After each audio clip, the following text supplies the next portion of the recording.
I want to talk about peace through unity.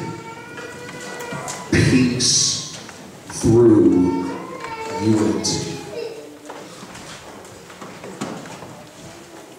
Look at somebody and say, I need some peace.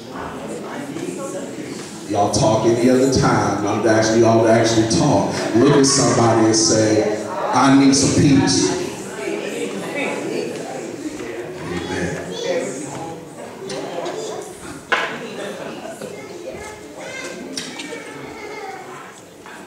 One of my favorite times of the year is when the NCAA basketball tournament comes upon us.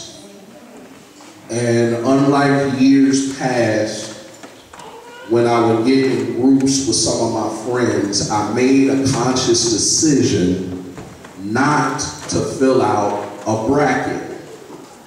Thank God I did not do it. Some of y'all in here are hurt right now because of the brackets you filled out.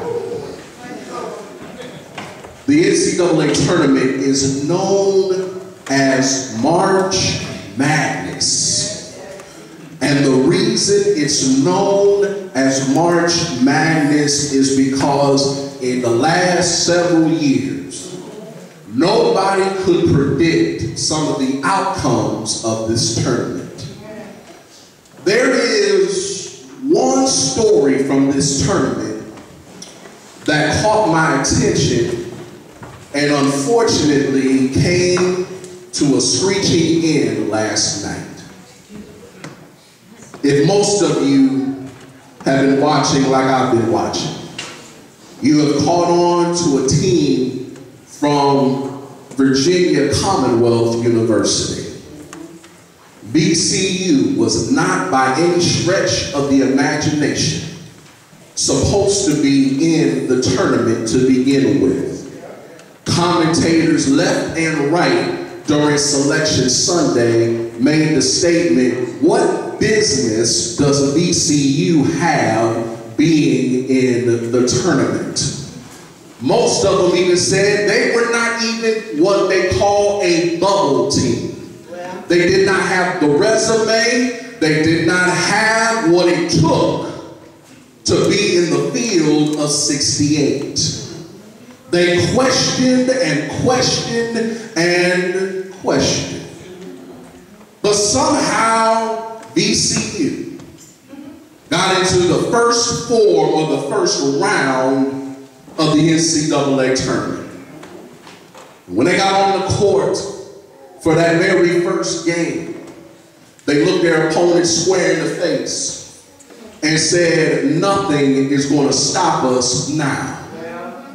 Because all they had to do was give us a chance, and we're going to go out and prove the skeptics wrong. They have a coach, 33 years old. Actually, he's going to celebrate his 34th birthday on Friday, Shaka Smart, who went to a smaller school and played his own college ball and was halfway decent. He's coaching a team full of misfits, individuals who are not given scholarship offers to major schools. And he took it as a personal challenge when Jay Billis, when Dick Vitale, when Digger Phelps said that they were worthless and did not deserve to be in the tournament. He put the words to his team's mind and said, they already think that we don't stand a chance. But somehow they rallied together. They became as one mind, one spirit, one game plan, and proved for many weeks the skeptics wrong. They won their first game, and the skeptics still chose them to lose. They went into the second round and pulled off a major upset, and the skeptics still chose them to lose. They were the lower seed in every game they played. and they were chosen to lose every time. But by the time they got to the Elite Eight and faced #1 seed Kansas, there was no way in the world that little old VCU should beat this Big 12 power who had been at the top of the AP polls, who won their conference tournament and won the regular season title. No way in the world you're going to beat a 30-plus win team in the Elite Eight. There is no way you're going to punch your ticket to Houston and say that you have upset the #1 seed in your bracket. They didn't just win, church. They blew them out by 12 points. Not because they had better players, but because they were united under a common goal. Church, it's time that we take a hint and find ourselves united with a common goal. You see, sometimes, church, we don't examine the totality of the body of Christ like we should. Now think about it. The church is the only entity in the history of the world that has ever grown by division. Y'all missed that. We're the only entity that has ever grown by division. It could have been division over money matters in a congregation. It could have been issues about types of worship. It could have been issues about preaching style, teaching style. It could have been issues about you're sitting in my seat and that's my seat and you shouldn't be sitting there even though your name isn't on the seat. Whatever caused division, suddenly the church grows by division.